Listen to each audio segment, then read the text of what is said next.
Bismillahirrahmanirrahim. Assalamualaikum warahmatullahi wabarakatuh. Selamat pagi anak-anak.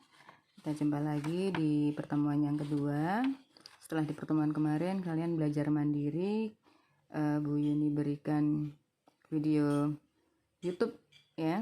Kemudian kalian memperhatikan apa yang dimaksud dengan vektor.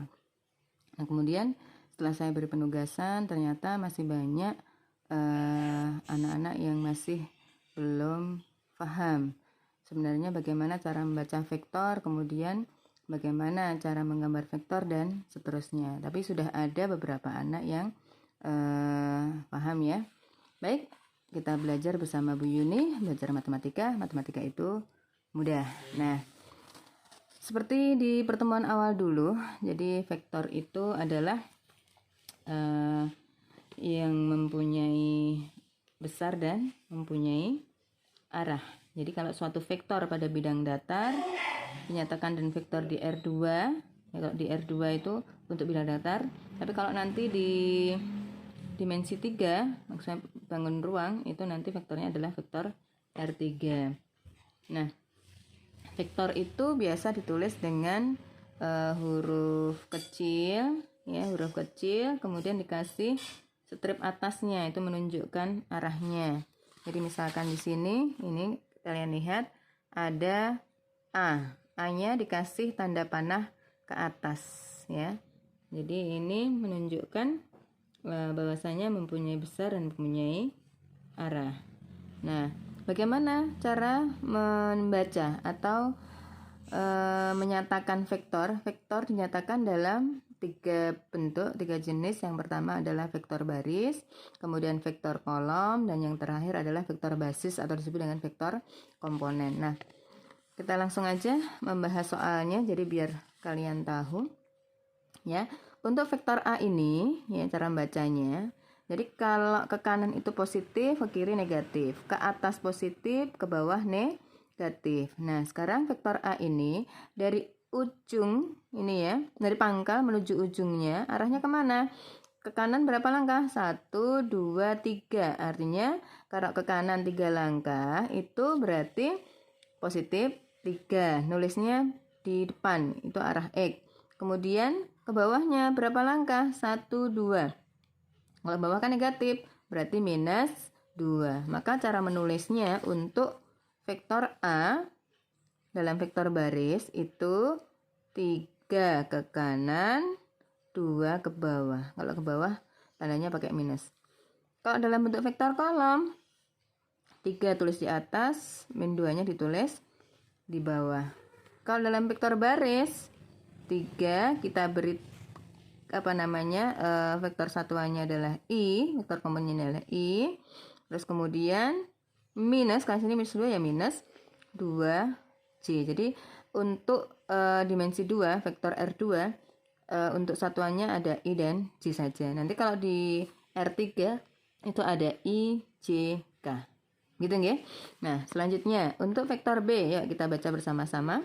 Jadi otomatis ini membahas tugas kalian di pertemuan yang pertama dulu. Kemudian untuk B.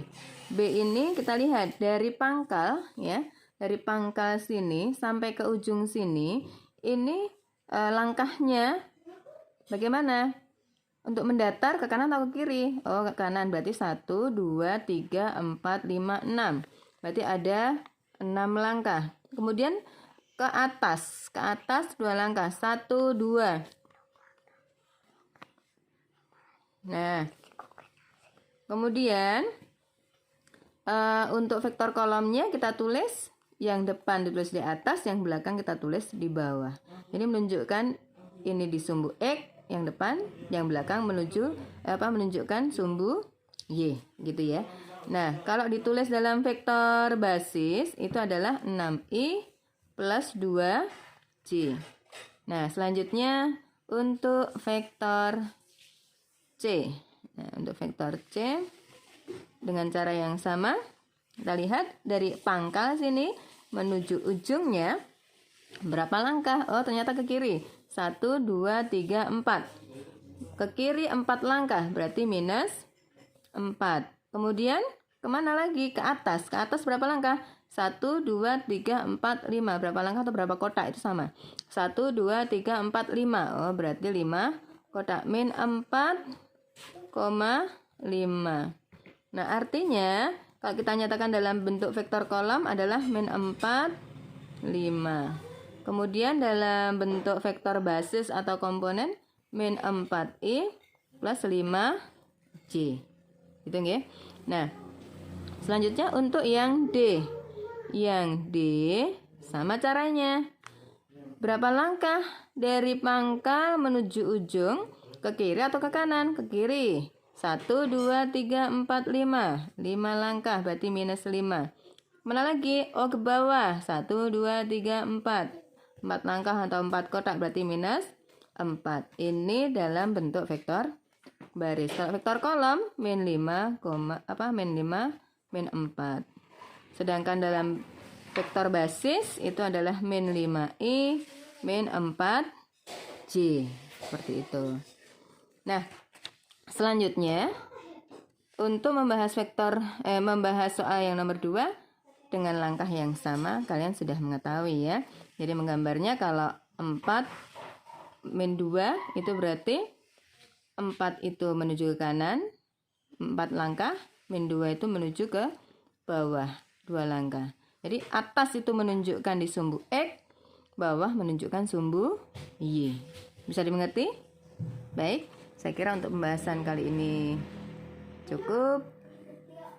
Billahi taufiq wal hidayah. Assalamualaikum warahmatullahi wabarakatuh.